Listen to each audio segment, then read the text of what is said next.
Assalamu alaikum students.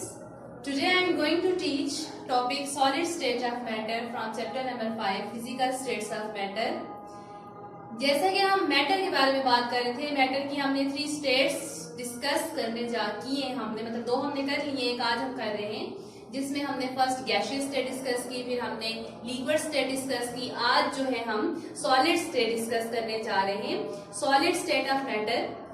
इसकी हम typical properties देखेंगे। प्रॉपर्टीज देखने से पहले हम जनरल सॉलिड के बारे में बात करते हैं, सॉलिड में पार्टिकल्स की अरेंजमेंट और ये चीजें क्या हैं। तो इसमें फर्स्ट देखिए, हमारे पास जो पार्टिकल सॉलिड में है are not free to move, मतलब जो सॉलिड के पार्टिकल्स है वो फ्रीली जो है वो मूव नहीं करते, are not freely to move,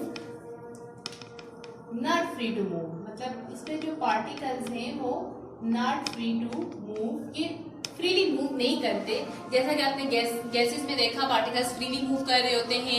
liquid में भी मूवमेंट होती है, बट समहाउ गैसेस से जो है वो उनमें strong force of attraction strong होती है, इस तरह से उनकी मूवमेंट वेरी स्लो होती है। बट गैसेस में पार्टिकल्स ज्यादा तेजी से मूव कर रहे होते हैं। इसी तरह सॉलिड स्टेट में देखें तो देयर इज नो मूवमेंट, मतलब कि पार्टिकल्स मूव नहीं कर रहे होते। Secondly, in solid particles are closely packed together. हम सॉलिड में देखते हैं जो पार्टिकल्स हैं वेरी क्लोजली पैक्ड, मतलब ये बहुत क्लोजली पैक्ड होते हैं, दूसरे के बिल्कुल साथ साथ अरेंज होते हैं। इस तरह से इनकी कुछ अरेंजमेंट होती है, जैसे लाइक दिस वन। सॉलिड के अंदर पार्टिकल्स की ये अरेंजमेंट होती है, मतलब के पार्टिकल्स जो हैं क्लोजली पैक्ड होते हैं इन हैव फिक्स पोजीशन, और इनकी पोजीशन भी क्या होती है, फिक्स होती है। They can only vibrate about their fix position, ये जस्ट जो है ये मूवमेंट नहीं कर सकते, बट अपनी मीन पोजीशन के अराउंड जो है ये मूव करते रहते हैं, मतलब इनकी जो मूवमेंट होती है just around there mean position जिसे हम कहते हैं, उसके अराउंड ये मूव करते हैं, और इनकी इस मूवमेंट को जो है हम वाइब्रेशन का नाम देते हैं। सॉलिड देयरफॉर आर इनकम्प्रेसिबल, इसी वजह से हम ये भी कह सकते हैं सॉलिड इनकम्प्रेसिबल है। डेफिनेटली हमने जब बात की थी कंप्रेसिबल की, जैसे कि हमने गैसेस में बोला था, तो गैसेस में जो है वो जैसा कि एम्प्टी स्पेस होती है, जैसे ये गैस मॉलिक्यूल है तो इनमें एम्प्टी स्पेस होती है, तो अगर आप इनमें प्रेशर लगाते हैं they come close to each other, तो ये कंप्रेस हो जाते हैं। But in case of solid जो है यहाँ पे कोई स्पेस मौजूद नहीं है, यहाँ पे इंटरमोलिकुलर फोर्सेस पहले ही 0 होती हैं, तो अब इनको जितना भी कंप्रेस कर ले इसने टूट जाना है, बट जो है वो इसमें कोई स्पेस मौजूद नहीं है कि पार्टिकल जो है वो फर्दर कम क्लोज हो जाएं। तो इस तरह से हम कह सकते हैं सॉलिड्स आर इनकम्प्रेसिबल, मतलब ये कंप्रेस नहीं किए जा सकते। एंड डेफिनेटली जब कंप्रेस नहीं हो सकते, मूवमेंट नहीं है, तो हम ये भी कह सकते हैं दे डू नॉट फ्लो, मतलब सॉलिड फ्लो भी नहीं कर सकते। तो सॉलिड की एग्जांपल में like marker, chair, duster etcetera, ये सब चीजें जो है हमारी डेली लाइफ में सॉलिड की एग्जांपल में आ रही है। तो सॉलिड स्टेट के बारे में आपको समझ आ गई होगी। अब हम सॉलिड स्टेट की कुछ टिपिकल प्रॉपर्टीज देखते हैं। टिपिकल प्रॉपर्टीज में फर्स्ट हमारे पास जो है वो क्या है, मेल्टिंग, एंड देन हमारे पास क्या है, फ्रीजिंग। तो फर्स्ट हम मेल्टिंग को डिस्कस कर लेते हैं। मेल्टिंग पॉइंट क्या है हमारे पास, तो हम इसकी डेफिनेशन की तरफ चलते हैं। Melting point, the temperature at which solid turns into liquid, यानी कि ऐसा टेम्परेचर जिसपे सॉलिड जो है वो लिक्विड में चेंज हो जाते हैं, मतलब सॉलिड अपनी वो पोजीशन छोड़ के, जो उनकी कंपैक्ट अरेंजमेंट है, जो उनके अंदर particles very closely packed together, वो अपनी सारी वो पोजीशन छोड़ के वो लिक्विड में चले जाते हैं। उस टेम्परेचर को, उस पॉइंट को हम मेल्टिंग का नाम देते हैं। तो ऐसा कब होता है, कैसे होता है, मतलब सॉलिड क्यों लिक्विड में चले जाते हैं, ऐसा क्या होता है उन पार्टिकल्स के साथ कि वो अपनी पोजीशन छोड़ देते हैं और वो लिक्विड स्टेट की तरफ मूव कर जाते हैं। Because liquid state totally different from solid, उसकी प्रॉपर्टीज सॉलिड से डिफरेंट होती हैं। तो ऐसा टेम्परेचर जिसपे सॉलिड जो है वो लिक्विड में चेंज हो जाए, उस पॉइंट, उस टेम्परेचर को हम सॉलिड का मेल्टिंग पॉइंट कहते हैं। तो इसमें जैसे कि वाटर का मेल्टिंग पॉइंट हमारे पास 0 डिग्री सेल्सियस है, तो इसमें जो है हम देखेंगे इसका मैकेनिज्म देखते हैं कि ऐसा क्यों होता है। जैसे कि सॉलिड में हमारे पास में यहाँ से यहाँ आपको समझाती हूँ कि सॉलिड हमारे पास एक कंपैक्ट अरेंजमेंट में होते हैं सॉलिड के पार्टिकल, जैसे ये मेरे पास सॉलिड पार्टिकल्स हैं and they are in very compact form, ये कंपैक्ट फॉर्म में अरेंज होते हैं। बट जैसे ही, अब यहाँ टेम्परेचर का पैरामीटर आ जाता है, जैसे ही हम इन्हें हीट करते हैं, जैसे ही हम यहाँ से इन्हें हीट प्रोवाइड करेंगे, कंटिन्यूसली आप इन्हें हीट दिए जा रहे हैं, टेम्परेचर इंक्रीज किए जा रहे हैं, तो जाहिर सी बात है जब टेम्परेचर इंक्रीज करेंगे तो इन मॉलिक्यूल्स की काइनेटिक एनर्जी इंक्रीज हो जाएगी। इन मॉलिक्यूल्स की जब काइनेटिक एनर्जी इंक्रीज हो जाएगी तो आप टेम्परेचर जो है इंक्रीज किए जा रहे हैं, फर्दर आप इंक्रीज किए जा रहे हैं, तो इन मॉलिक्यूल्स की काइनेटिक एनर्जी बढ़ने से इनकी वाइब्रेशन जो है एटम्स की वो तेज होती जाएगी, फास्ट होती जाएगी। मतलब कि जो इनकी वाइब्रेशन है, जो इनकी मॉलिक्यूल्स की जो vibration around their fix position वो इंक्रीज होती जाएगी क्योंकि इनकी एनर्जी बढ़ती चली जाएगी। तो जैसे जैसे इनकी वाइब्रेशन पार्टिकल्स की इंक्रीज होती जाएगी तो आप कंटिन्यूसली जब टेम्परेचर दिए जा रहे हैं तो वो वाइब्रेशन इतनी ज्यादा इंक्रीज कर जाएगी कि ये अपनी मीन पोजीशन को यहाँ से छोड़ देंगे और यहाँ से लिक्विड स्टेट में कन्वर्ट हो जाएंगे, वेपर्स बन जाएंगे, लिक्विड में चले जाएंगे। मतलब ये कि अपनी जो फिक्स पोजीशन है छोड़ के ये फ्रीली मूव करने लग जाएंगे, यानी कि इस अपने कंपैक्ट अरेंजमेंट में से ये फ्री मूवमेंट में चले जाएंगे। जब आप एक खास टेम्परेचर दिए जा रहे हैं, आप कंटिन्यूसली इन्हें तंग करेंगे तो डेफिनेटली ये जो है वो अपनी ये पोजीशन छोड़ के फ्री स्टेट में चले जाएंगे। जो ये मीन पोजीशन के अराउंड जो वाइब्रेट किए जा रहे हैं इसे छोड़ के ये फ्रीली मूव करना शुरू कर देंगे। और जब ये फ्रीली मूव करते हैं तो हम कहते हैं कि अब ये किस स्टेट में चले गए हैं, लिक्विड स्टेट में चले गए हैं। तो वो टेम्परेचर जिसमें जस्ट जो है जैसे ही ये अपनी ये मूवमेंट छोड़ के फ्री मूवमेंट स्टार्ट कर देंगे, उस टेम्परेचर को, उस पॉइंट को हम जो है वो मेल्टिंग का नाम देते हैं कि इस पॉइंट पे अब ये सॉलिड जो है वो लिक्विड में चला गया है। तो इसकी इस तरह भी आप इसको समझ सकते हैं कि जैसे आप किसी चीज पे, किसी चीज को आप फॉर एग्जांपल कोई आप जानवर आपके पास, आप उसको जो है वो बांध दें एक जगह पे और उसको आप मारना शुरू कर दें। आप जितना उसको वो एक टाइम आपकी मार बियर करेगा, ठीक है, जब उसको आप कंटिन्यूसली बीटिंग किए जाएंगे तो एक टाइम ऐसा आएगा कि वो अपनी जो भी उसकी रस्सी है उसे खोल के वो भाग जाएगा। तो बिल्कुल यहाँ पे यही केस है कि ये जो पार्टिकल्स यहाँ पे आप कंटिन्यूसली आप इन्हें हीट दिए जा रहे हैं, जितना आप इन्हें तंग करेंगे, टेम्परेचर देंगे, डेफिनेटली एक पॉइंट ऐसा आएगा कि ये अपनी कंपैक्ट अरेंजमेंट छोड़ के भाग जाएंगे, लिक्विड में चले जाएंगे। तो ये वो टेम्परेचर है जिसमें सॉलिड जब लिक्विड में चले जाते हैं उसे हम मेल्टिंग का नाम देते हैं। उसके बाद हम देखेंगे मेल्टिंग जो है ये कुछ प्रॉपर्टीज हैं इसकी, मेल्टिंग किस चीज पे डिपेंड करती है, melting point. So melting point of solid depends on the strength of attractive forces. यानी कि हमारे पास ये जो मेल्टिंग पॉइंट है किस पे डिपेंड करता है, अट्रैक्टिव फोर्सेस पे डिपेंड करता है। अट्रैक्टिव फोर्सेस, अट्रैक्टिव फोर्सेस जो कि पार्टिकल्स में प्रेजेंट है। जाहिर सी बात है पार्टिकल्स में जितनी ज्यादा स्ट्रॉन्ग फोर्स ऑफ अट्रैक्शन होगी, जितना कंपैक्टली अरेंज होंगे, उतना आपको ज्यादा से ज्यादा हीट प्रोवाइड करनी पड़ेगी, मतलब ज्यादा से ज्यादा टेम्परेचर देना पड़ेगा। जितनी फोर्स ऑफ अट्रैक्शन ज्यादा होगी पार्टिकल्स में, उतना ही मेल्टिंग पॉइंट जो है वो ज्यादा होगा। मतलब इसका डायरेक्ट रिलेशन है कि जितनी फोर्स ऑफ अट्रैक्शन ज्यादा है पार्टिकल्स में, उतना मेल्टिंग पॉइंट भी क्या होगा, ज्यादा होगा। जितनी फोर्स ऑफ अट्रैक्शन कम होगी तो इनको कम हीट मिलेगी, तो यहाँ से स्कैप कर जाएंगे। तो इसके एग्जाम्पल के तौर पर हम देखते हैं, हमारे पास दो सॉलिड है, एक NaCl है। NaCl हमारे पास इसका जो मेल्टिंग पॉइंट है, very high melting point 801 degree Celsius. Second हमारे पास आइस है, और आइस का जो मेल्टिंग पॉइंट है वो 0 डिग्री सेल्सियस है। देखिए देयर इज अ डिफरेंस, ठीक है, है तो दोनों सॉलिड, NaCl में 801 है, आइस में हमारे पास 0 डिग्री सेल्सियस है। तो ये डिफरेंस क्यों है इनके मेल्टिंग पॉइंट में। नाउ अब NaCl की अगर हम बात करें, NaCl एक आयनिक सॉलिड है। इसमें जो पार्टिकल्स हैं वो चार्ज की मदद से अरेंज होते हैं, Na पॉजिटिव Cl नेगेटिव, तो इनकी बड़ी कंपैक्ट अरेंजमेंट होती है। तो इनको जो है बहुत ज्यादा हीट देनी पड़ती है, तब जाके इनकी आपस की अट्रैक्शन जो है वो खत्म हो जाती है। But in case of ice, इसमें कोवेलेंट बॉन्डिंग होती है, इतनी स्ट्रॉन्ग बॉन्डिंग नहीं होती है, वीक बॉन्डिंग होती है, फोर्स ऑफ अट्रैक्शन बहुत वीक होती है। तो अब थोड़ा सा टेम्परेचर अभी स्टार्ट ही करते हैं तो आइस जो है वो मेल्ट हो जाती है, मतलब इसकी मेल्टिंग स्टार्ट हो जाती है। सो इसका मतलब है कि जो किसी भी सॉलिड का मेल्टिंग पॉइंट है वो अट्रैक्टिव फोर्सेस पे डिपेंड करता है। जितनी ज्यादा अट्रैक्टिव फोर्स होंगी पार्टिकल्स में, उतना मेल्टिंग पॉइंट भी क्या होगा, ज्यादा होगा। अब हमारे पास जो सेकंड फिनोमेना है जो कि हमारे पास है फ्रीजिंग। सेकंड जो हमारे पास प्रोसेस है, नेक्स्ट हमारे पास जो फ्रीजिंग है,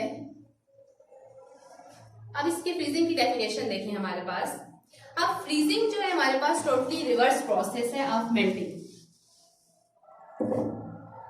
अब अगर हम फ्रीजिंग की बात करते हैं, फ्रीजिंग जो है हमारे पास रिवर्स प्रोसेस है। द टेम्परेचर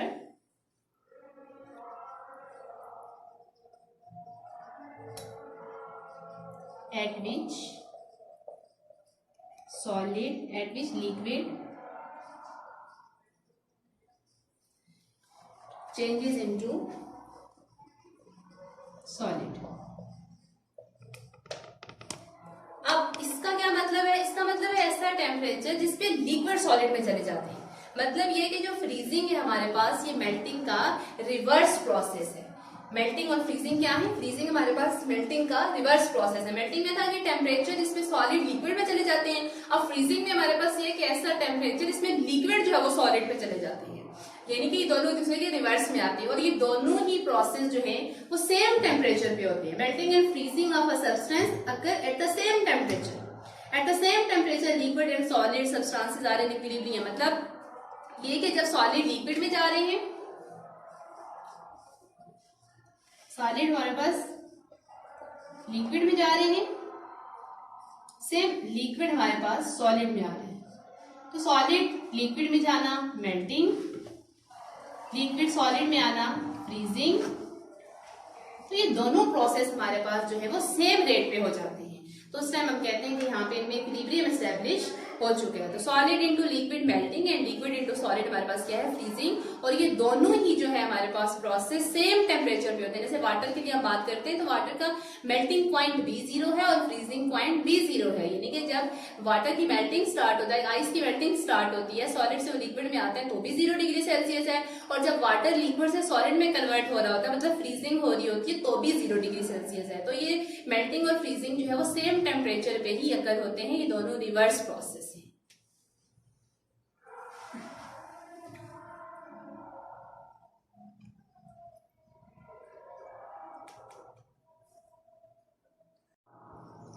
नाउ नेक्स्ट हमारे पास जो प्रॉपर्टी है वो है सब्लिमेशन। फर्स्ट हमने सॉलिड स्टेट में डिस्कस कर लिया है मेल्टिंग एंड फ्रीजिंग पॉइंट। अब सेकंड प्रॉपर्टी हमारे पास क्या है? Sublimation. Sublimation is also property of solid. Solid sublime भी होते हैं, मतलब ये प्रोसेस क्या है? Some solid on heating changes to vapours without passing through liquid state. अब इसकी डेफिनेशन में देखें, ये बता रहे हैं कि कुछ सॉलिड ऐसे भी होते हैं जो जिन्हें जब हम हीट करते हैं वो डायरेक्ट वेपर्स में चले जाते हैं, मतलब लिक्विड स्टेट में नहीं जाते। लिक्विड स्टेट नॉर्मली ऐसा होता है कि आप जब भी जिस सॉलिड को भी हीट करते हैं वो लिक्विड स्टेट में जाएगा, फर्दर आप उसे ज्यादा हीट करते हैं, देन लिक्विड्स उसके वेपर्स स्टार्ट हो जाएंगे, वो गैसियस स्टेट में कन्वर्ट हो जाएगा। But there are some solids, कुछ सॉलिड ऐसे हैं जो कि डायरेक्ट जो है उन्हें जब हीट करें तो वो अपनी एक सॉलिड स्टेट छोड़ के सीधे वेपर्स में चले जाते हैं, लिक्विड स्टेट को लिफ्ट ही नहीं कराते, मतलब वो लिक्विड स्टेट में नहीं जाते। लिक्विड स्टेट में जाए बगैर जो है वो सीधे वेपर्स में चले जाते हैं या गैस फेज में चले जाते हैं। मतलब ये हम कह सकते हैं सॉलिड किस में चले जाते हैं? गैस में, ऑन हीटिंग। जैसे हम हीट करते हैं सॉलिड किस में चले जाते हैं? गैस में चले जाते हैं। फिर बीच में यहाँ पे कोई लिक्विड स्टेट हमारे पास जो थी, जिसे हम लिक्विड स्टेट हमारे पास है, ये लिक्विड स्टेट को लिफ्ट ही नहीं कराते। Solid moves to gas state, liquid no.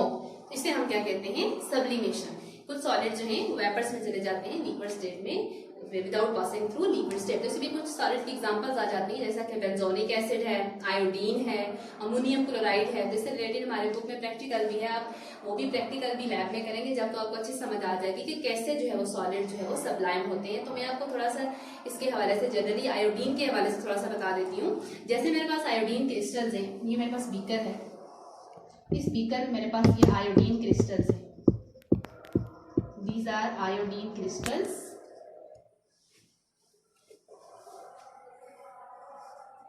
Iodine मेरे पास आयोडीन क्रिस्टल्स हैं। अब आयोडीन क्रिस्टल जो है हम हीट करते हैं, हम क्या करते हैं? हीट। और यहाँ जो हमारे पास ये जो बीकर है, इस पे हम ग्लास वॉच प्लेस कर देते हैं। ये हमारे पास क्या है? ग्लास वॉच, ठीक है। यहाँ पे हम ग्लास वॉच प्लेस कर देते हैं। अब यहाँ पे होगा क्या कि जैसे ही आप इस इन आयोडीन के क्रिस्टल्स को हीट करते हैं, आयोडीन क्रिस्टल्स को जैसे ही हीट मिलेगी तो आयोडीन सब्लाइम, मतलब इनमें सब्लिमेशन की इनके अंदर एबिलिटी मौजूद है, ये सब्लाइम हो जाएगा।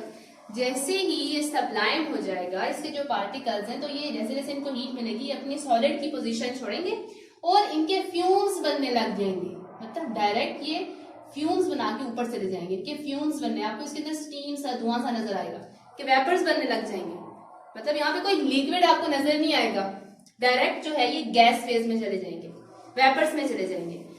जब ये ऊपर जाएंगे गैस फेज में, तो यहाँ हमने ग्लास वॉच रखी हुई है, ग्लास वॉच के साथ जब ये टकराएंगे, टकराने के बाद यहाँ पे कंडेंसेशन हो जाएगी। जैसे ही कंडेंसेशन होगी तो ये आयोडीन के जो वेपर्स थे वो कंडेंस होने के बाद इस ग्लास वॉच के साथ अगेन फिर क्रिस्टल्स बन जाएंगे। जब आप ग्लास कांच उठाएंगे तो आप देखेंगे उसकी सरफेस पे जो है वो आयोडीन के आपको क्रिस्टल्स मिलेंगे, ना कि लिक्विड फॉर्म में वहां पे आयोडीन आपको मिलेगी। तो इस तरह से हमें ये समझ आती है कि आयोडीन के अंदर ये एबिलिटी मौजूद है कि ये सबलाइम हो जाता है जब हम इसे हीट करते हैं। कैसे? जैसे हमारे पास ये कुछ पार्टी है आयोडीन क्रिस्टल्स है, इन्हें हम हीट करेंगे, हीटिंग पे इसके पार्टिकल्स वेपर्स बनाएंगे, फ्यूम्स बनाएंगे। तो जैसे वो वेपर्स ऊपर की तरफ जाएंगे तो हमने उनका रास्ता बंद कर दिया है कि ग्लास कांच रख दिया है। अब ग्लास कांच के साथ जैसे वो टकराएंगे तो कंडेंसेशन स्टार्ट हो जाएगी।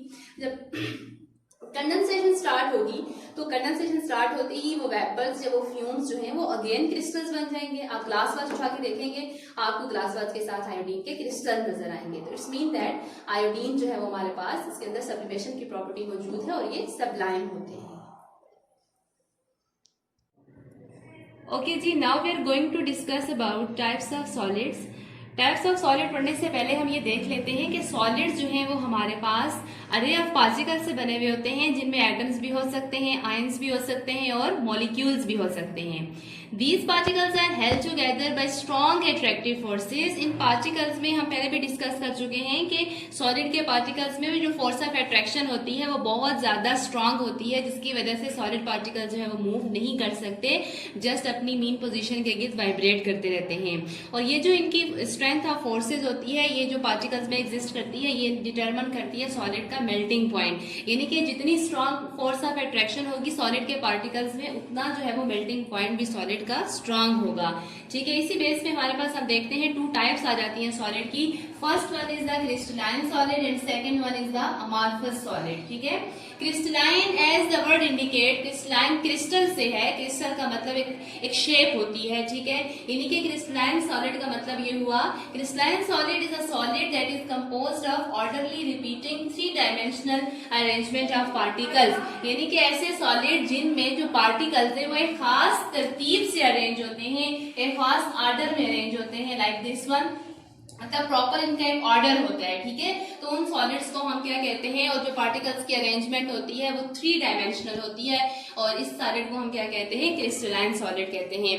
देन क्रिस्टलाइन सॉलिड में हमारे पास इनकी एक ऑर्डर्ड अरेंजमेंट होने की वजह से इनकी शेप भी क्या होती है, वेल डिफाइंड होती है, मतलब इनकी प्रॉपर एक शेप होती है, जैसे ये क्रिस्टल जो है एक शेप है। ठीक है, तो इनमें पार्टिकल्स जैसे कि ऑर्डरली अरेंज होते हैं, that's why they have well defined shape. अब जब इनमें पार्टिकल ऑर्डरली अरेंज हैं, स्ट्रॉन्ग फोर्स ऑफ अट्रैक्शन यहाँ पे एग्जिस्ट करती है, तो इन पार्टिकल्स को अलग करना बहुत ज्यादा मुश्किल होता है। इसी वजह से हमारे पास जितने भी क्रिस्टलाइन सॉलिड हैं उन सब के जो मेल्टिंग पॉइंट होते हैं वो शार्प होते हैं, मतलब कि ज्यादा होते हैं, हाई मेल्टिंग पॉइंट होते हैं। मैंने अभी बताया कि मेल्टिंग पॉइंट डिपेंड करते हैं स्ट्रेंथ ऑफ अट्रैक्टिव फोर्सेज पे, तो जितनी ज्यादा अट्रैक्टिव फोर्सेज होंगी उतने मेल्टिंग पॉइंट ज्यादा होंगे। तो ये तो वैसे ही ऑर्डरली अरेंजमेंट है, तो इन पार्टिकल्स में फोर्स ऑफ अट्रैक्शन ज्यादा होती है, that's why they have short melting point. और इनकी एग्जांपल में हमारे पास है NaCl क्रिस्टल्स आ जाते हैं, डायमंड क्रिस्टल्स आ जाते हैं, एक्सेट्रा। देन नेक्स्ट हमारे पास आ जाता है amorphous solid. Amorphous is the word indicate, मतलब विदाउट, ठीक है, यानी कि इनकी कोई शेप नहीं होती, विदाउट, एंड मॉर्फस का मतलब होता है shape, means that without shape, यानी कि ऐसे सॉलिड जिनकी कोई शेप नहीं होती है। It's mean that it lacks order arrangement, इनमें कोई डेफिनेट जो है वो अरेंजमेंट नहीं होती है, कोई तरतीब से पार्टिकल जो है वो अरेंज नहीं होते हैं, बट रैंडमली जो है ये क्या होते हैं, अरेंज होते हैं। उसके बाद it does not have well defined shape, इनकी कोई खास शेप नहीं होती क्योंकि पार्टिकल्स की कोई थ्री डायमेंशनल अरेंजमेंट नहीं है, and that's why they also has no definite melting temperature and soften on heating. मतलब ये कि अब जब इनमें पार्टिकल्स की अरेंजमेंट ही नहीं है, ठीक है, तो इसकी वजह से ये किसी भी टेम्परेचर पे सॉफ्टन हो जाते हैं, मतलब जो है इनके कोई खास मेल्टिंग पॉइंट नहीं होते। जैसे कि प्लास्टिक की हम बात करें, प्लास्टिक को आप जैसे ही हीट करते हैं वो उसकी मेल्टिंग स्टार्ट हो जाती है।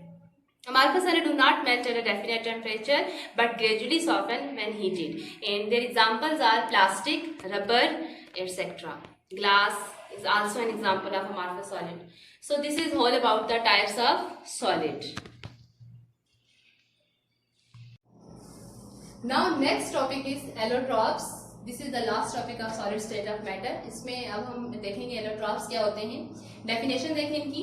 Different forms of an element in the same physical state. बहुत शॉर्ट सी डेफिनेशन मैंने बनाई है, मतलब कि एक एलिमेंट का डिफरेंट फॉर्म्स में एग्जिस्ट करना और उसकी फिजिकल स्टेट भी सेम हो, लाइक वो गैस में है तो गैस में ही रहे, सॉलिड में है तो वो सॉलिड में ही रहे, ठीक है। तो इस तरह से फिजिकल स्टेट सेम हो बट उसी एलिमेंट का डिफरेंट फॉर्म्स में एग्जिस्ट करना, उसे हम एलोट्रॉप्स का नाम देखते हैं। Don't be confuse with isotopes. इसमें आपने इसको आइसोटोप्स के साथ कंफ्यूज करने की जरूरत नहीं है। आइसोटोप एक डिफरेंट चीज है एंड एलोट्रॉप्स हमारे पास डिफरेंट है। तो different forms of an element in the same physical state are called allotropes. तो इसको मैं आपको with the help of example भी समझा देती हूँ। इसमें हमारे पास फर्स्ट एग्जांपल के तौर पे हम ऑक्सीजन के एलोट्रॉप्स लेते हैं। ऑक्सीजन में मैंने आपको कहा था कि O3 O2 O3। अब इसमें ये ऑक्सीजन है हमारे पास एंड ये हमारे पास ओजोन है, ठीक है। ये O2 ऑक्सीजन, O3 ओजोन। अब इसमें देखें ऑक्सीजन B गैस है, ओजोन B गैस है, दोनों हमारे पास गैस फॉर्म में एग्जिस्ट कर रहे हैं, तो फिजिकल स्टेट इनकी जो है वो सेम हो जाएगी। फिजिकल स्टेट में हमारे पास दोनों के गैस आ जाएगा, ठीक है। अब हैं डिफरेंट फॉर्म्स हैं, जिस तरह ये ऑक्सीजन है, ये ओजोन है, तो देखिए ये हमारे पास आ जाती है एलोट्रॉपिक फॉर्म ऑफ ऑक्सीजन के। ऑक्सीजन है, दोनों सेम फिजिकल स्टेट गैस में, बट दोनों की जो है वो फॉर्म्स डिफरेंट आ जाती हैं, तो ये हमारे पास क्या है, एलोट्रॉप्स। अब हम देखते हैं कि एलोट्रॉप्स की रीजन क्या होती है, मतलब एलोट्रॉप्स जो है वो क्यों एग्जिस्ट करते हैं, इनकी क्या रीजन होती है। तो इसमें हमारे पास दो रीजन आ जाती है। नंबर 1 रीजंस हम देखेंगे, इसमें हमारे पास दो रीजंस आ जाती हैं। नंबर 1 डिफरेंट नंबर ऑफ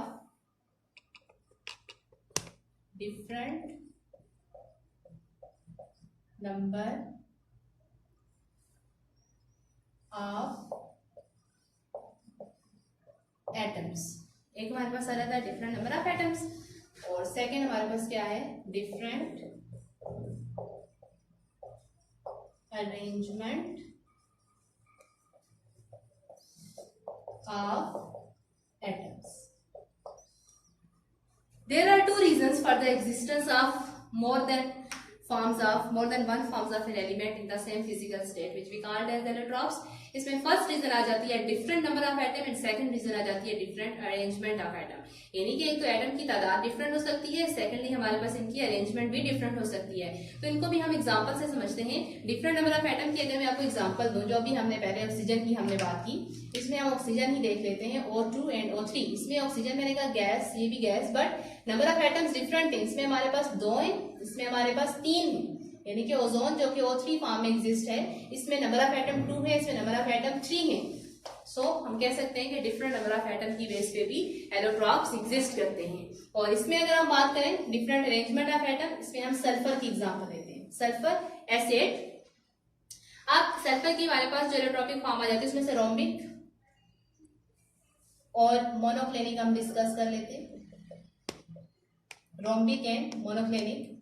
अब रोम्बिक एंड मोनोक्लिनिक में देखें, हालांकि ये दोनों ही एसिड में एग्जिस्ट करते हैं। इसमें भी सल्फर जो है एड की फॉर्म में एग्जिस्ट कर रहा है, इसमें भी जो सल्फर है वो एड की फॉर्म में एग्जिस्ट कर रहा है। दोनों में एसिड पार्टिकल्स हैं, but there is a different arrangement. Rhombic की फॉर्म डिफरेंट है, इसमें एटम्स की अरेंजमेंट डिफरेंट मिलेगी, पैटर्न डिफरेंट मिलेगा, और मोनोक्लिनिक में भी पैटर्न रोम्बिक से डिफरेंट मिलेगा। तो on the basis of different arrangement of atoms भी एलोट्रॉप एग्जिस्ट करते हैं, and on the basis of different number of atoms भी एलोट्रॉप्स एग्जिस्ट करते हैं। अब इसमें एक चीज और हम देख लेते हैं कि एलोट्रॉप्स डिपेंड किस चीज पे करते हैं। एलोट्रॉप्स जो है वो डिपेंड्स ऑन टेम्परेचर। ये किस पे डिपेंड करते हैं, टेम्परेचर। मतलब टेम्परेचर की वजह से जो है वो एलोट्रॉपिक फॉर्म जो है वो चेंज होती रहती हैं। जैसे हम इन्हीं की बात करते हैं, रोम्बिक एंड मोनोक्लिनिक। तो इसमें हमारे पास रोम्बिक है, ये चेंज हो जाता है मोनोक्लिनिक फॉर्म में जब हम टेम्परेचर इंक्रीज करते हैं। रोम्बिक एग्जिस्ट करता है हमारे पास 96 डिग्री सेल्सियस तक, और जब इससे फर्दर आप टेम्परेचर इंक्रीज कर देंगे तो मोनोक्लिनिक में चेंज हो जाएगा, क्योंकि मोनोक्लिनिक जो एग्जिस्ट करता है वो 98 डिग्री सेल्सियस पे। यानी कि 98 से बिलो करेंगे तो रोम्बिक फॉर्म में एग्जिस्ट करेगा, और रोम्बिक जो है वो अगर इसका टेम्परेचर 96 से अबव रह जाते हैं तो मोनोक्लिनिक पे एग्जिस्ट करेगा।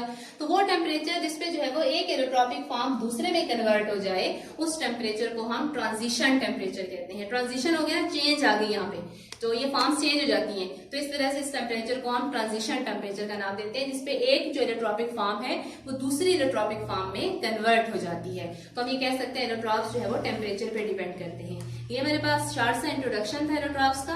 अब अपनी बुक के अकॉर्डिंगली हम जो है वो कार्बन के एलोट्रॉप्स डिस्कस करते हैं वन बाय वन। हमारी बुक में डिटेल से कार्बन के एलोट्रॉप्स का जिक्र किया गया है, हम उसके बारे में डिस्कस कर लेते हैं। Allotropes of carbon.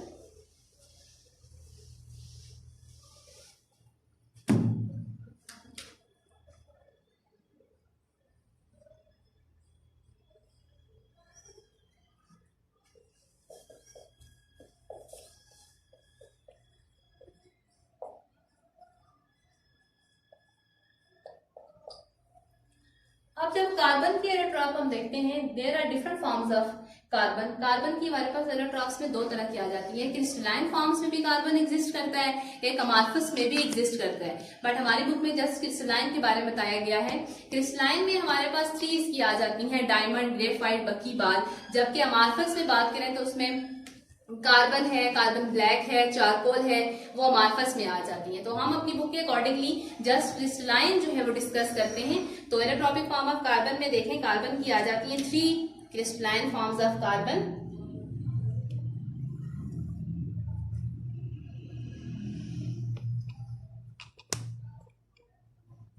तो इसमें हम वन बाय वन देखते हैं। फर्स्ट हमारे पास क्या है, ग्रेफाइट।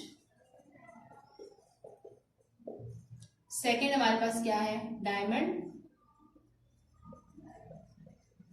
एंड थर्ड हमारे पास क्या है, बकीबाल। सोकर बाल भी से कहते हैं, बकीबाल।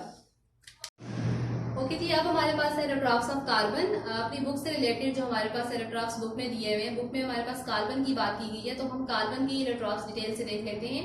कार्बन के वैसे तो डिफरेंट इसके एलोट्रॉप्स हैं, यानी कि क्रिस्टलाइन फॉर्म में भी हैं, अमार्फस फॉर्म में भी हैं। तो जब हम क्रिस्टलाइन फॉर्म की बात करते हैं तो उसमें हमारे पास ये 3 आ जाते हैं, ग्रेफाइट, डायमंड एंड बकीबाल। जब हम अमार्फस की बात करते हैं तो उसमें हमारे पास कार्बन ब्लैक है, चारकोल है, कार्बन है, उस कोल है। तो वो जो हमारे पास वो हमारी बुक पे मेंशन नहीं है, तो हमारे पास जस्ट जो है वो क्रिस्टलाइन फॉर्म्स है, तो हम इन्हें डिटेल से डिस्कस करते हैं। क्रिस्टलाइन फॉर्म्स ऑफ कार्बन में देखें ग्रेफाइट, डायमंड एंड बकीबाल। तो हम वन बाय वन इनकी डिस्क्रिप्शन देखते हैं। फर्स्ट हम जैसे ग्रेफाइट की बात करते हैं, तो हम पहले इनकी डेफिनेशन के अकॉर्डिंगली देखते हैं। हमने कहा है different forms of an element, तो ये एक ही एलिमेंट के डिफरेंट फॉर्म्स है, मतलब कि ग्रेफाइट भी कार्बन से रिलेटेड है, डायमंड भी कार्बन से है, बकीबाल भी कार्बन से है, यानी कि ये तीनों ही कार्बन से ही बने हुए हैं। और नेक्स्ट हमारे पास था इन द सेम फिजिकल स्टेट, मतलब इनकी फिजिकल स्टेट भी सेम है, यानी कि ग्रेफाइट भी सॉलिड है, डायमंड भी सॉलिड है, और बकीबाल भी क्या है, सॉलिड है। तो ये डेफिनेशन के अकॉर्डिंगली आपको समझ आ गई होगी कि different forms of an element in the same physical state are called allotropes. तो अब हम इनकी डिस्क्रिप्शन में देखते हैं। हम ग्रेफाइट के स्ट्रक्चर की तरफ चलते हैं कि ग्रेफाइट में कैसे कार्बन एटम अरेंज होते हैं, मतलब अब इनमें डिफरेंस क्या है इन फॉर्म्स के अंदर। तो इनके डिफरेंसेस में फर्स्ट हमारे पास ग्रेफाइट में अगर हम देखें तो ग्रेफाइट में एक कार्बन जो है हमारे पास फर्दर 3 कार्बन से अटैच होता है, यानी कि हम यूं मेंशन करते हैं, carbon attach with 3 other carbon, 3 और कार्बन से ये अटैच है। अब कार्बन की अगर हम बात करें तो कार्बन में मेरे पास जो है वो आपको पता है 4 इलेक्ट्रॉन इसके वैलेंस शेल में होते हैं। तो 3 जो है हम कह रहे हैं कि ग्रेफाइट में कार्बन जो है वो 3 अदर कार्बन से बॉन्डेड है, मतलब 1 2 3, ये 3 और कार्बन के साथ बॉन्डेड है, तो एक इसमें इलेक्ट्रॉन जो है वो फ्री भी रह जाता है। ठीक है, तो इसका स्ट्रक्चर कुछ इस तरह से बनता है। अगर हम ग्रेफाइट के स्ट्रक्चर की बात करें तो इसमें जो कार्बन की अरेंजमेंट है जो कि 3 कार्बन से अटैच है, तो 1 2 3, ये फर्दर आगे कार्बन ये आगे अटैच होंगे, 1 2 3, इस तरह की अरेंजमेंट बनती है। और इस तरह से ये स्ट्रक्चर लेयर्स में बनता है, यानी कि ग्रेफाइट का जो स्ट्रक्चर है वो किस फॉर्म में एग्जिस्ट करता है, लेयर्स फॉर्म में एग्जिस्ट करता है। तो सेकेंड पॉइंट हमारे पास ये भी आ जाएगा, लेयर स्ट्रक्चर, यानी कि स्ट्रक्चर जो है वो लेयर फॉर्म में एग्जिस्ट करता है। इसमें स्ट्रक्चर में लेयर्स प्रेजेंट होती हैं, और स्ट्रक्चर है कौन से वाला, हेक्सागोनल। कौन सा स्ट्रक्चर है, हेक्सागोनल स्ट्रक्चर है। हेक्सागोनल मतलब हेक्सा मीन 6, गोनल मतलब कॉर्नर, यानी कि 6 कॉर्नर स्ट्रक्चर है। तो इसमें जो लेयर्स बनती हैं वो कुछ ऐसे है कि जैसे इसमें जो लेयर्स हैं, मैं बात करूं अगर, ये इस तरह से अरेंज होती हैं, ऐसे एक कार्बन, दूसरा, तो ये 6 कॉर्नर्स बन रहे हैं। तो ये एक लेयर आ जाएगी, फिर इस तरह नीचे दूसरी लेयर, फिर इसी तरह से नीचे तीसरी लेयर, सो ऑन। तो ये लेयर्स की फॉर्म में एग्जिस्ट करता है, मतलब ग्रेफाइट का जो स्ट्रक्चर है वो मेरे पास लेयर्स की फॉर्म में एग्जिस्ट करता है। और ये जो लेयर्स हैं इनमें जो बॉन्डिंग होती है ना वो वीक होती है, मतलब लेयर्स में जो बॉन्डिंग है वो हमारे पास क्या है, वीक बॉन्डिंग है, वीक बॉन्डिंग। लेयर्स में बॉन्डिंग वीक है, जिसकी वजह से इनका स्ट्रक्चर क्या होता है, सॉफ्ट। स्ट्रक्चर इनका क्या है, हमारे पास सॉफ्ट है। ग्रेफाइट में हमने क्या क्या बात की, हमने कहा कार्बन अदर 3 कार्बन से अटैच है, लेयर स्ट्रक्चर है, हेक्सागोनल है, हेक्सागोनल अरेज प्रेजेंट है, वीक बॉन्डिंग होती है लेयर्स में, मतलब इन लेयर्स में वीक बॉन्डिंग प्रेजेंट होती है, और इसी वजह से ये क्या होते हैं, सॉफ्ट होते हैं। अब जब ये सॉफ्ट होते हैं तो डेफिनेटली इनके मेल्टिंग पॉइंट भी इतने ज्यादा नहीं होते हैं, और ये थर्ड हम ये कह सकते हैं गुड कंडक्टर्स ऑफ इलेक्ट्रिसिटी। क्या है, गुड कंडक्टर्स ऑफ इलेक्ट्रिसिटी, यानी कि इलेक्ट्रिसिटी को भी कंडक्ट करते हैं, गुड कंडक्टर्स ऑफ इलेक्ट्रिसिटी। तो इसकी भी मैं आपको रीजन बता देती हूँ क्यों गुड कंडक्टर्स ऑफ इलेक्ट्रिसिटी क्यों है। अभी हमने बात की थी कि कार्बन में जो है वो 4 इलेक्ट्रॉन है, अब 3 जो है वो इसमें बॉन्डेड है अदर कार्बन के साथ ग्रेफाइट में, तो 1 इलेक्ट्रॉन फ्री है।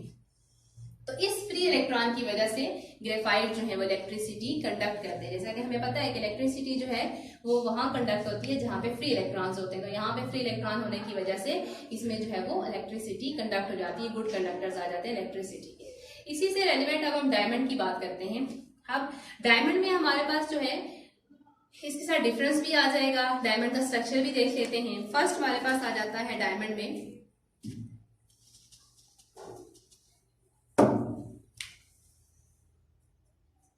अब ग्रेफाइट में जब कार्बन जो हमने कहा था अटैच विद 3 अदर कार्बन, तो इसमें ग्रेफाइट के केस में जो है carbon attach with 4 other carbon, यानी कि अब जो है वो कार्बन दूसरे 4 कार्बन के साथ बॉन्डेड। कैसे, जैसे हमारे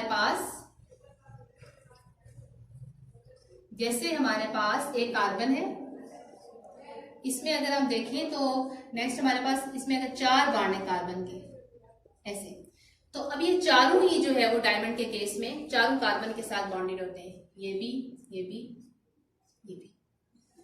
तो इसमें कोई फ्री इलेक्ट्रॉन मौजूद नहीं है। तो इसकी वजह से जो इसका स्ट्रक्चर बनता है हमारे पास वो नेटवर्क स्ट्रक्चर होता है। कौन सा स्ट्रक्चर होता है, नेटवर्क स्ट्रक्चर बनता है इनका।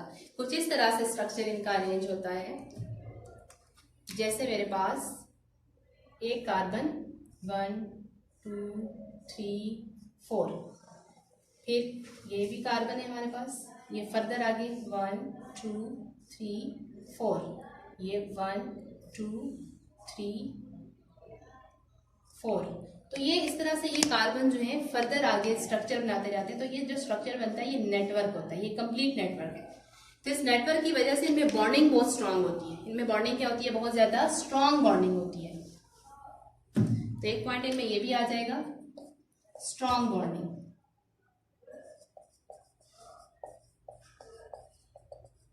इनके एटम्स में स्ट्रांग बॉन्डिंग एग्जिस्ट करती है। एक पॉइंट और, जैसे हमने यहाँ पे कहा था हेक्सागोनल स्ट्रक्चर है, तो डायमंड हमारे पास टेट्राहेड्रल स्ट्रक्चर है। टेट्राहेड्रल मतलब 4 कार्बन्स। तो जैसे अभी मैंने बताया कि कार्बन फर्दर जो है 4 कार्बन के साथ जब लिंक करता है तो इसमें हमारे पास टेट्राहेड्रल नेटवर्क बनता है, जो कि एक स्ट्रॉन्ग बॉन्डिंग वाला स्ट्रक्चर होता है। इसी वजह से, ये स्ट्रॉन्ग बॉन्डिंग होने की वजह से डायमंड हमारे पास हार्डेस्ट नाउन कंपाउंड है ऑन दिस अर्थ। तो इसका मतलब है डायमंड क्या है, हार्ड स्ट्रक्चर है हमारे पास। ग्रेफाइट सॉफ्ट स्ट्रक्चर था क्योंकि वो लेयर्स फॉर्म में एग्जिस्ट करता है, जबकि डायमंड जो है वो स्ट्रॉन्ग नेटवर्क, स्ट्रॉन्ग बॉन्डिंग की वजह से वेरी हार्ड सब्सटेंस है। इस तरह हमारे पास ये बैड कंडक्टर है क्योंकि इसमें कोई जो है वो फ्री इलेक्ट्रॉन नहीं होते। बैड कंडक्टर्स ऑफ इलेक्ट्रिसिटी, ये इलेक्ट्रिसिटी को कंडक्ट नहीं करते क्योंकि इनमें कोई फ्री इलेक्ट्रॉन प्रेजेंट नहीं है। अब इनमें ये हार्ड होने की वजह से, मतलब ये हार्डेस्ट कंपाउंड होते हैं, हार्डेस्ट कंपाउंड होने की वजह से इनके मेल्टिंग पॉइंट भी क्या होते हैं, ज्यादा होते हैं। ग्रेफाइट के मैंने कहा था मेल्टिंग पॉइंट कम है, डायमंड का मेल्टिंग पॉइंट क्या है, ज्यादा है। तो ये देखें ये सारे डिफरेंस बन जाते हैं इनमें, ग्रेफाइट में और डायमंड में, हालांकि हैं ये कार्बन की ही फॉर्म्स है। नेक्स्ट अब हमारे पास जो है हम बात करते हैं बकीबाल। नेक्स्ट हम किसकी बात करते हैं, बकीबाल की बात करते हैं। बकीबाल हमारे पास जो है ये फुटबॉल लाइक स्ट्रक्चर है, मतलब ये इन दोनों के साथ डिफरेंस में तो ऐसा नहीं आता, ठीक है, इसके बारे में इतनी डिटेल्स भी नहीं है। ये हमारे पास जो है वो न्यूली डिस्कवर्ड स्ट्रक्चर है और ये फुटबॉल स्ट्रक्चर है, यानी कि ये फुटबॉल लाइक होता है। इसमें एक पॉइंट तो हमारे पास यही है, फुटबॉल या सोकर बॉल जिसे हम कहते हैं, ये उसकी तरह का स्ट्रक्चर होता है बकीबाल। और इसमें कितने कार्बन एटम अरेंज होते हैं, इसको कहते हैं C60, यानी कि इसमें 60 कार्बन एटम अरेंज होके एक बॉल शेप ले लेते हैं जिसे हम सोकर बॉल या फुटबॉल का नाम देते हैं। देन हमारे पास इसका स्ट्रक्चर भी नेटवर्क ही होता है, इसके स्ट्रक्चर में भी जो कार्बन आइटम अरेंज होते हैं तो इनका स्ट्रक्चर भी नेटवर्क स्ट्रक्चर बनता है, मतलब हार्ड स्ट्रक्चर बनता है। तो ये केज लाइक, सोकर लाइक नेटवर्क बन जाता है 60 कार्बन आइटम जब अरेंज होते हैं। और दूसरा हम ग्रेफाइट को हीट करके भी सोकर बॉल में कन्वर्ट कर सकते हैं। देखिए ये एलोट्रॉपिक फॉर्म टेम्परेचर पे डिपेंड करती है, तो ये एक दूसरे में इंटर कन्वर्टेबल है, मतलब आप ग्रेफाइट को बकीबाल में हीट करके कन्वर्ट कर सकते हैं। So this is all about allotropes of carbon. इसके साथ ही हमारे पास नेक्स्ट आ जाता है एलोट्रॉप्स ऑफ फास्फोरस। ठीक है, अब हम फास्फोरस की एलोट्रॉप्स भी डिस्कस कर लेते हैं। एलोट्रॉप्स ऑफ फास्फोरस में there are 2 allotropes of phosphorus. Next अब हमारे पास है एलोट्रॉप्स ऑफ फास्फोरस। अभी हमने कार्बन के एलोट्रॉप्स डिटेल से डिस्कस कर लिए, अब हम देखते हैं हमारे पास फास्फोरस के भी एलोट्रॉप्स हैं। Phosphorus non metal phosphorus is found in 2 common इलेक्ट्रॉपिक forms. इसमें हमारे पास 2 आ जाती हैं, 2 इसकी इलेक्ट्रॉपिक फॉर्म्स आ जाती हैं, white phosphorus and red phosphorus. अब दोनों ही फास्फोरस की जब हम बात करते हैं, व्हाइट फास्फोरस में भी जो फास्फोरस है वो P4 फॉर्म में एग्जिस्ट कर रहा है, और रेड फास्फोरस में भी हमारे पास जो फास्फोरस है वो P4 फॉर्म में एग्जिस्ट कर रहा है। मतलब दोनों में जो है वो नंबर ऑफ एटम सेम है, नंबर ऑफ एटम डिफरेंट नहीं है। तो हमने स्टार्ट में पढ़ा था एलोट्रॉप्स में कि एलोट्रॉप्स जो हैं वो किस बेस पे बनते हैं, एक तो नंबर ऑफ एटम्स डिफरेंट होते हैं या फिर हमारे पास उन एटम्स की अरेंजमेंट डिफरेंट होती है। तो यहाँ पे फर्स्ट वाली कैटेगरी तो बिल्कुल मतलब से फॉलो नहीं कर रहा है, ये व्हाइट फास्फोरस और रेड फास्फोरस दोनों ही हमारे पास जो है इसमें नंबर ऑफ एटम्स तो सेम है, लेकिन हमारे पास जब हम इनकी अरेंजमेंट देखते हैं तो यहाँ पे डिफरेंस आ जाता है। व्हाइट फास्फोरस की अगर हम बात करते हैं तो व्हाइट फास्फोरस हमारे पास जो है ये not bonded to other phosphorus atom, other white phosphorus, यानी कि ये फर्दर किसी भी फास्फोरस के साथ बॉन्डेड नहीं है। जबकि हम रेड फास्फोरस पे बात करते हैं तो इसमें P4 मॉलिक्यूल जो है are bonded to one another in a long chain, ये एक लंबी चेन बना लेते हैं, एक चेन में एक दूसरे के साथ बॉन्डेड होते हैं। लुक एट देयर कि ये हमारे पास चेन में जो है वो आगे फर्दर इनकी लॉन्ग चेन एग्जिस्ट करती है। They are bonded to each other. Red phosphorus are bonded to each other. White phosphorus are not bonded to each other. These are tetraatomic molecule. इनमें डिफरेंस भी आ जाता है समटाइम पेपर में, तो याद रखिएगा white phosphorus जो है not bonded to other atoms and red phosphorus are bonded to other atoms in a long chain. Next हमारे पास आ जाती है सल्फर की, आ जाती है हमारे पास सल्फर की हमने पहले भी बात कर ली है। Sulphur also exist in 3 allotropic form, जिसमें हमारे पास रोम्बिक है, मोनोक्लिनिक है। रोम्बिक एंड मोनोक्लिनिक जो है वो इसकी क्रिस्टलाइन फॉर्म्स आ जाती हैं, जबकि प्लास्टिक सल्फर जो है वो अमार्फस फॉर्म में आ जाता है। So this is all about the topic allotropes.